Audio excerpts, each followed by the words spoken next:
Sur l'alpage ici, on trouve un sol plutôt calcaire avec quelques zones qui peuvent être un petit peu plus acides.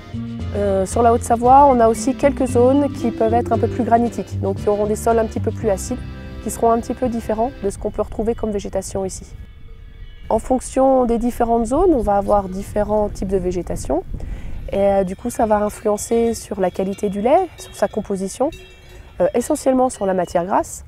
Et du coup, ça va demander des modifications au niveau de la fabrication pour obtenir des fromages qui sont dans l'objectif de l'abondance. Quand on va avoir une végétation qui va être riche en cellulose, donc une végétation pas comme on peut retrouver ici, rase, mais plutôt haute, qu'on a laissé mûrir, on va obtenir plus de cellulose et derrière, on va avoir des laits qui seront plus gras. Donc généralement, en fin d'alpage, quand on arrive sur des végétations avancées, il va falloir plus égoutter le fromage. Donc l'abondance, ce qu'on recherche dans l'abondance, c'est un goût fruité et avec un arrière-goût de noisettes. Oui, la différence, c'est que nous, on fait avec que notre lait de nos vaches. Alors qu'en plaine ou dans les coopératives, c'est plusieurs producteurs qui apportent leur lait, donc qui est mélangé et fabriqué. L'hiver, oui, il y a une petite différence aussi parce qu'elle mange du sec, du foin sec. Donc le goût est moins prononcé. Il faut le garder plus longtemps, l'affiner plus longtemps pour qu'il arrive à avoir un bon goût quand même. Le goût du fromage abondance, il vient de différentes choses. Mais de manière directe, tous ces arômes, on va les retrouver en partie grâce aux terpènes. Alors les terpènes, c'est des composés qu'on retrouve dans différents végétaux.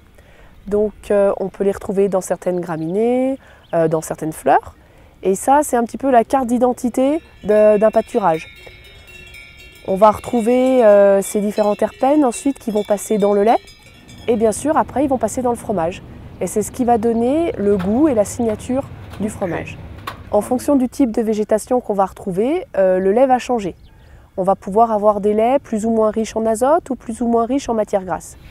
Et du coup, on va devoir faire des modifications en fabrication pour pouvoir obtenir un fromage qui soit régulier.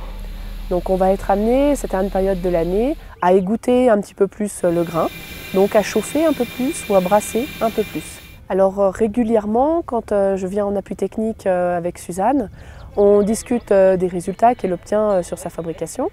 Et puis, en fonction des résultats qu'on a sur les prélèvements que j'effectue quand je suis ici, on discute des adaptations à effectuer sur sa fabrication. Des prairies comme l'alpage qu'on a ici, elles sont très peu utilisées. Donc, il n'y a pas vraiment de fertilisation. Le chargement n'est pas très important. Il y a peu de vaches. Donc, on va avoir une grande diversité de fleurs qui vont pousser. Lorsqu'on va monter encore plus haut, à autour de 1900 mètres d'altitude, il va y avoir encore plus de diversité au niveau des fleurs et on aura un lait qui va encore changer. Le lait sera encore plus riche en différentes fleurs et plus riche en terpènes. Au niveau aromatique, on aura un produit qui peut être encore plus intéressant.